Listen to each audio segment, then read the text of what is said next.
Hello friends, we are courseworkhelponline.com. We do coursework writing service. Probability measure coursework writing service.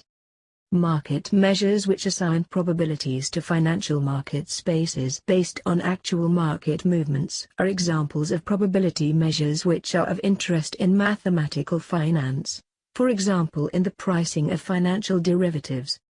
For instance, a risk-neutral measure is a probability measure which assumes that the current value of assets is the expected value of the future payoff taken with respect to that same risk-neutral measure, that is calculated using the corresponding risk-neutral density function, and discounted at the risk-free rate.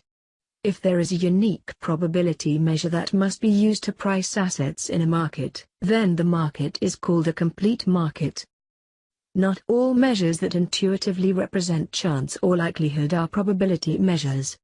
For instance, although the fundamental concept of a system in statistical mechanics is a measure space, such measures are not always probability measures.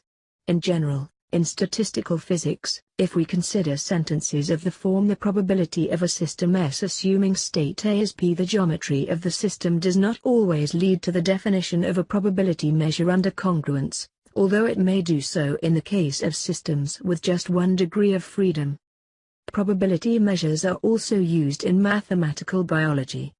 For instance, in comparative sequence analysis, a probability measure may be defined for the likelihood that a variant may be permissible for an amino acid in a sequence. In mathematics, a probability measure is a real-valued function defined on a set of events in a probability space that satisfies measure properties such as countable additivity. The difference between a probability measure and the more general notion of measure, which includes concepts like area or volume, is that a probability measure must assign value 1 to the entire probability space. Intuitively, the additivity property says that the probability assigned to the union of two disjoint events by the measure should be the sum of the probabilities of the events.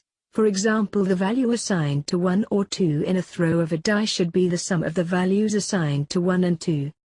Probability measures have applications in diverse fields, from physics to finance and biology. Thanks for watching this video. Subscribe, like and share our videos.